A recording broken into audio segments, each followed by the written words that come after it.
নির্বাচনের মাঠে নির্বাচনে বৈতরণী পার হওয়ার জন্য ক্যান্ডিডেটরা বিভিন্ন রকম কথা বলে, এটা দলীয় সিদ্ধান্তের মধ্যে পড়ে না। এটা তার ভোটের মাঠের মধ্যে সিদ্ধান্ত করে। এটা যদি ভোটাররা গ্রহণ করে তাহলে সে জিতবে, আর যদি এটা নেগেটিভ নেয় তাহলে সে হারবে। এটা দায়িত্ব তার, এটা দলের কিসের দায়িত্ব? দল তো তার উপযুক্ত মনে করছে, তার নমিনেশন দিচ্ছে, এই জন্য দলের দায় না তো। এগুলি ভোটের মাঠে অনেক কথা হয়, এগুলি এই সমস্ত বক্তব্য আমরা ধরবো না। তো আমি যে কথাগুলি নিয়ে এখানে প্রশ্ন উঠছে সেটা আমি তাহলে আপনি জান্নাতের বিষয় কেন ধরবেন? জামাত যে জান্নাতের ব্যাপারে বলে, তো সেই বিষয়টা আপনারা কেন ধরবেন? সেই বিষয় নিয়ে তো আরে আপনারা ভাই, আলোচনা করেন। কে জামাত বলছে? জান্নাতের টিকিট জামাত কই জান্নাতের আমরা? টিকিট বিক্রি করে সেগুলো তো আপনারা ঠিকই আলোচনা করেন এটা তার বলছে সাথে। আমার প্রার্থীরা, বলতেছে আমার প্রার্থীরা বলবে না? সে ভোটে দাঁড়াইছে না, সে ভোটে দাঁড়াইছে না, এটা কি আমার চেয়ারম্যান বলছে? না আপনার চেয়ারম্যান বলবে কেন? আপনার চেয়ারম্যানও তো এটা বলে তা নাই যে আমার আওয়ামী প্রার্থীরা লীগ বলবে না? আমার প্রার্থীরা কি ঘুমাইবো, ললিপপ হুম। খাইবো? তার কাউন্টার পার্টের বিরুদ্ধে যেই স্লেক পাবে সেগুলি সে ধরে তুলবে না? এটা বিধানই, এটা নির্বাচনের বিধান। এটা প্রার্থীর কমেন্টস বা কথাবার্তা কোনো স্লেক পাইলে সেটাকে নিয়ে তাই ভোটারের কাছে, নির্বাচক মন্ডলীর কাছে উপস্থাপন করবে। এটা তো বিধানই আছে, এর অসুবিধার কিছু না। এটা তো এটা দেখেন, আপনি আর আমি যে কথা বলছি, এখন ভোটের তফসিল ঘোষণার পরে আরপিও কার্যকর হয়েছে। আমরা শুধু খালি স্বাধীন মিডিয়া কইয়া আমাদের আরপিওটা ফলো করে সার্চ দেন, এখন আরপিওটা নেন। আরপিওতে মিডিয়া সম্বন্ধে কি লেখা আছে, কি কি কাজ করতে পারবেন আপনি, এর বাইরে গেলে আপনার কি কি পেনাল্টি হবে সেটাও লেখা আছে। আপনারা তো এটা মানবেন না, এরা রাষ্ট্র, এই জন্যই আমাদের এই অবস্থা হয়েছে। আমরা মুখে বলি সিগারেট খেলে 50 টাকা পাবলিক প্লেসে জরিমানা হইব, সমানে টানতেছি, কেউ জরিমানা করার জন্য আসেনি, এটা কিন্তু আইন আছে। তা আমরা এই দেশে বসবাস করি। মনে করেন আফসারি ভাই যে বলল যে তারেক রহমান সাহেব তার যে ভাষণ দিচ্ছেন দেশে আসার পর, যারা তার সাথে দুর্ব্যবহার করেছে তাদের সম্বন্ধে একটা কথা বলে, এ কথাটা ঠিক। দেখেন, আমার নেত্রী বেগম খালেদা জিয়া, তিনি প্রথম 5ই আগস্টের পরে আমাদের দলের একটা সমাবেশে ছোট্ট করে একটু কথা বলছিলেন। উনি অসুস্থ অবস্থায় এই কথাটা বলছেন, এটাই ওনার লাস্ট স্পিচ। উনি বলছো যে আমি প্রতিহিংসার রাজনীতি বিশ্বাস করি না। মানুষের কিছু জেনেটিক বিষয় আছে, পিতামাতা থেকে গড গিফটেড, এটা অটোমেটিক্যালি সন্তানদের কাছে চলে আসে, এবং সেই ধারা অব্যাহত রেখে বেগম জিয়ার ছেলে তারেক রহমান প্রতিহিংসা পরায়ণ হয়ে কারো বিরুদ্ধে কোনো অভিযোগ করেনি। এটা তার জেনেটিক পাওয়ার। এই পাওয়ারটা গড গিফটেড, আল্লাহ তার মধ্যে দিয়ে দিচ্ছে। এটা তার শিক্ষা, তার মার কাছ থেকে শিক্ষা থেকে গ্রহণ করছে। আমরা জাতীয় সরকার নিয়ে অনেক পথ চাইছি, অনেক আরপিও কি জানি কি ওই যে কি এগুলি কয় গণভোট আরো কি কি জানি আছে, এগুলি নিয়ে বহুত কথাবার্তা কইছে। দেখেন, এই ছাত্ররা যে কথা আপনি বলছেন, ছাত্ররা কিন্তু তারেক রহমান সাহেবের সাথে বলছিল যে এই ধরনের একটা সরকার করা। তারেক রহমান সাহেব তাদেরকে বুঝাইতে সমর্থ হয়েছিল যে দেখো, আমার মা 15 ফেব্রুয়ারি এটা নির্বাচন করছিল জাতির খুব দুর্দিনে ক্রাইসিস।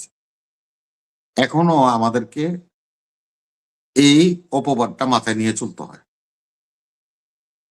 আমাদের সম্বন্ধে আজে বাজে কথা বলা হয়।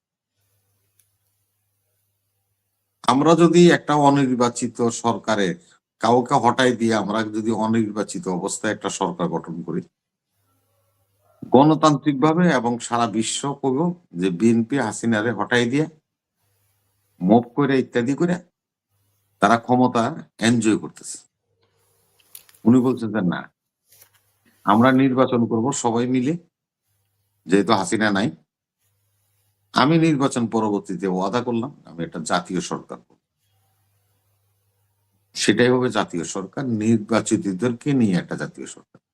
অনির্বাচিতদের নিয়ে একটা জাতীয় সরকার করলে এটা গণতন্ত্রের জন্য একটা প্রশ্নবিদ্ধ হয়ে যায়, যার জন্য করেন। আপনারা বললেন ওই যে কি জানি কক্সবাজারে কে জানি কার সাথে বসেছিল, নির্বাচন কমিশন সানাউল্লাহ উনার সাথে বসা ছিল যিনি নৌবাহিনীর আহ, নৌবাহিনীর ফার্ম অফিসার সিনিয়র কোনো পদ, বাট ইয়ে হচ্ছে অফিসার। ভাগনা, তারেক সিদ্দিকের ভাগনা।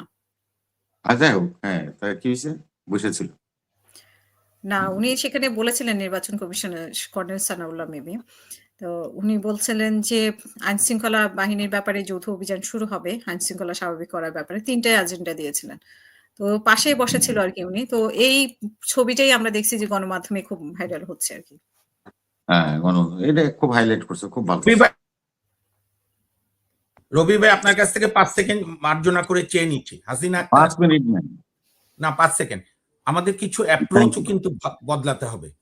ধরেন তারেক সিদ্দিকী খুবই নিকৃষ্ট লোক, তার বিচার হচ্ছে। তারেক সিদ্দিকীর ভাগনার বিরুদ্ধে, সে তো চাকরিরত আছে, তার বিরুদ্ধে যদি অভিযোগ থাকে আপনি তাহলে প্রশ্ন তুলতে পারেন। তাহলে তো সেটা জিজিয়া করের মতো হবে। মামুন ভাই, কোন বাবা আমিও আছেন তো এক দল দেখি- করে, ছেলে আরেক দল করে, আর সে তো না, না, সেটা না। নৌবাহিনীর মধ্যে আছে।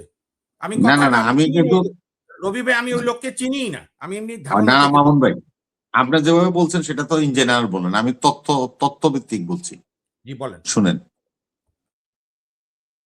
গোলাম আজম সাহেবের ছেলে ব্রিগেডিয়ার আজমি সাহেব সেনাবাহিনীতে চাকরি হয়েছিল তার কি পাকিস্তান আমলে না বাংলাদেশ আমলে? বাংলাদেশ আমলে। তিনি হাসিনা যতবার সরকারে ছিল ততবারই এই পদে, মানে ওনার পদগুলিতে আসীন ছিলেন এবং এনজয় করেছেন, এবং নরমালি প্রমোশনও পেয়েছে। সবকিছু হয়েছে। উনি তো হলো একটা সিমলি সেকেন্ড লেফটেন্যান্ট ছিলেন, সেখান থেকে ব্রিগেডিয়ার জেনারেল হয়েছেন, এবং কর্নেল থেকে ব্রিগেডিয়ার হতে হলে, মানে কর্নেল পোস্ট পর্যন্ত হলো, এটা হলো বাহিনী পোস্ট। আর তারপরে প্রমোশন পাইতে হলে সেগুলি রাজনৈতিক ব্লেসিং লাগে। পলিটিক্যাল পোস্ট আমরা মনে করি জেনারেল গুলি 3 স্টার বলেন, 4 স্টার বলেন, 2 স্টার বলেন। তো ব্রিগেডিয়ার আজমি সাহেব কি হাসিনারে খুন করতে পারছে? ব্রিগেডিয়ার আজমি সাহেব কি নীতি নির্ধারণের কোনো কিছু করতে পারছে? উনি তো ব্রিগেডিয়ার জেনারেল ছিল। তো ওই ধরনের একটা চাকরি তারেক সিদ্দিকী বা ওয়াকারের ভাই বা ভাগিনা বা পোলায় করে, তাতে Anyway, দেশের বা রাষ্ট্রের সংক্ষেপ করবেন। হাজারো আত্মীয় আছে আমাদের, আমরা তো এটাও জানি না। শেখ মুজিবুর রহমানের আপন চাচাতো ভাই, উনি পিস কমিটির চেয়ারম্যান ছিল, ওনার নাম হলো শেখ মোশাররফ। এবং বিএনপি জিয়াউর রহমান সাহেব যখন ক্ষমতায় আসলো, তখন শেখ মোশাররফ সাহেব আমাদের টঙ্গিপাড়া উপজেলার বিএনপি সভাপতি ছিলেন। তাইলে এগুলির আপনারা যেভাবে ধরেন,